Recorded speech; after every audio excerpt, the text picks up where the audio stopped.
Hey, how's it going? I thought I'd just hide out in the car for a minute. I was transporting things into the car for storage. The packers are coming today. Still scrambling around television, like some kind of splitter. Do we need to bring it with us or do we leave it for the TV here? Other things that need to not be in shipment, so I had to like squirrel it into the car so it goes into storage and not end up in Muscat. The kids are insane. Like, one has gone into complete fight mode, like the stuff that was being said. The other one's gone into slight freeze mode, though still trying to help. The other one has no idea what's about to happen and thinks this is a normal day and keeps asking for his stuff. And I'm having a cold, the little one is having a cold. I cannot wait for this to be over.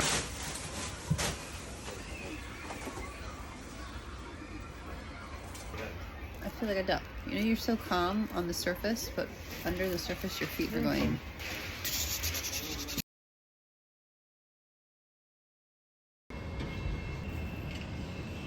Oh my God, he has to reverse the entire way in.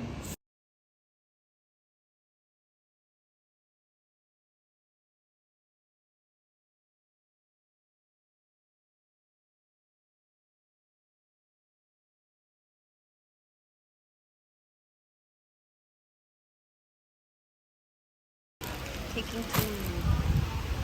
No, only place come only Surabaya.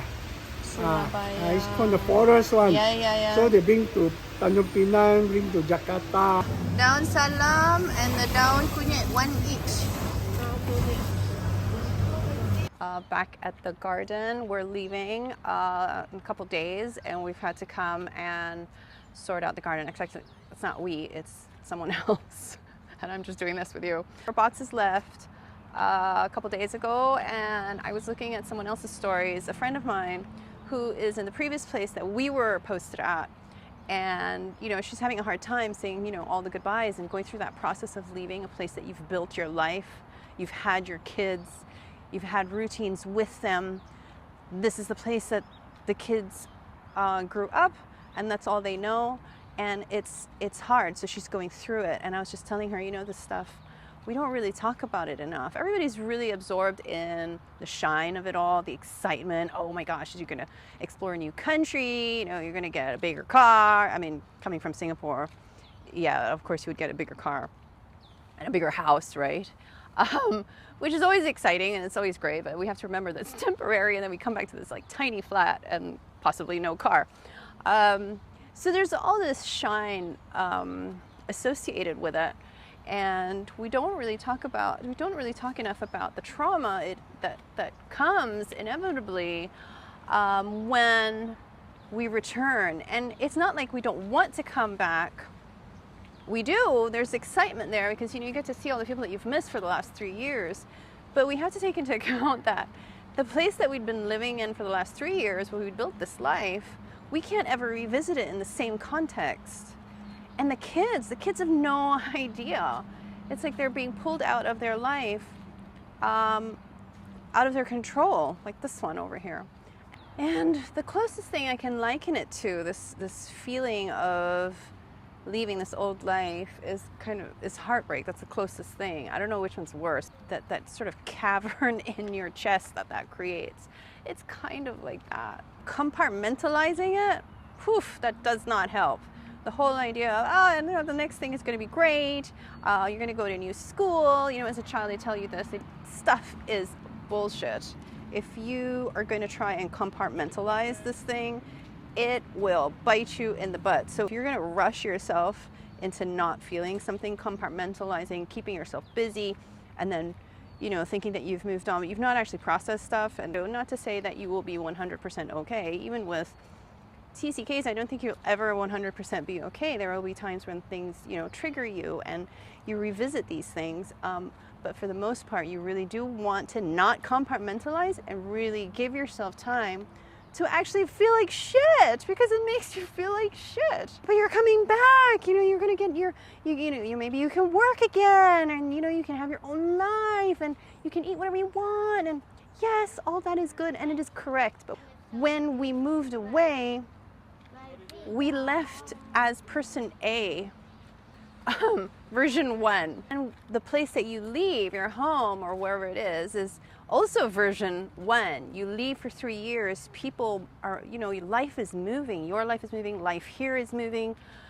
You come back, you're version 1.2. And the place is version 1.2. I cannot even begin to describe to you how disorienting and disorienting it was when I came out at Somerset MRT years ago, and suddenly there was this new building and it was called 313 Somerset. I had no idea that they'd built that because I wasn't in touch with what was going on. And I was so lost. It was scary. And then I had my kids. So, you know, like a mother bear looking after their cubs, you want to make sure that you know where you're going. You want to control your environment because you want to keep everybody safe. And I couldn't because I had no idea where I was. Where was the lift? I had a stroller with me. Could I take this up on the escalator? You know, even crossing a road was scary because I was so used to having small roads in the last 3 years. And people stopping for you to cross the road with a stroller. And over here, I was like, I am now thinking about the 3 years from now when, like my friend, when we leave, how do we hold space for ourselves? And that's going to be challenging. And I'm looking at the boxes, looking at the truck, and I'm going to be doing all of this in reverse in 3 years. Bright and shiny side, and then there's this difficult side. And you know someone who is going through a big, big move, hold space for them. And if you're going through it, I understand it's hard. Don't compartmentalize, I can tell you. You may not feel it now, in your 20s, your 30s. By the time you hit your 40s, maybe your 50s, it'll come back and you won't know where the hell it's coming from. And it'll be just so much to unpack and it's just so much work. Or maybe that's just the whole point. Maybe that's the point. You have to hit rock bottom before you can come out of it, right? So we're moving in a couple days. We're going to get on the plane. Our boxes are already on their way. Maybe they're at the port here. Maybe they're not technically on the way, but they are going to make their way onto a ship. And then they're going to go to Muscat and hopefully we'll get it before Christmas. And we have left. So one half of us is in one cab and the other half of us in another cab because we have 6 pieces of luggage and a whole bunch of grocery items that I couldn't clear earlier. I will be visiting Oman when we come back because after we come back from Oman, we won't want to go back to Oman. Sad, a cyclone of all of the feelings. Feeling like the whole world is gathered up. Sad. So we're at the airport. We've made it through immigration. We had visitors come and give gifts like this. Wow. Wow. Can I see? And now we're just going to decompress because we forgot things for storage. We had to rush to storage today, but then I did get to eat nasi padang, which was amazing. Then I realized I had a lot of food still that I hadn't finished. So I brought half a pack of frozen nuggets to my mom at the airport. We still got like some custard puffs. What are these called? Cream puffs? But it was nice to see the people, our friends and our family, say goodbye to us at the airport. And so now we're waiting to fly out. But we have about an hour, so we're just gonna kind of calm down a minute and eat the cream puffs. I'm supposed to get in next. You wanted to sit in the aisle, right? We have made it to Dubai, and we are now going to the connecting flight to Oman. Look how empty it is. We've made it to Muscat. But it's like And wonderful. It's very, very empty and new. These look like the chairs at Jewel.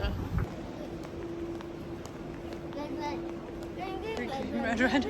Go across the road. Oh, we gotta look left first. Welcome to Muscat. Good morning. Wow. Safira, wave. Oh, she's not waving.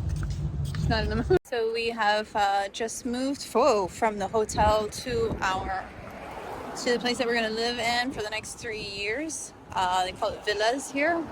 We're just walking out to the shop to get a couple supplies and like more water, cat litter. Weather's very nice. Sky is blue. We are in the winter time, so it's not as hot. And just the neighborhood just looks so nice. I suppose if you compare it to somewhere in Singapore, I guess this would be kind of a atas neighborhood. But it's not ours. It's just borrowed. We'll enjoy it as much as we can while it lasts.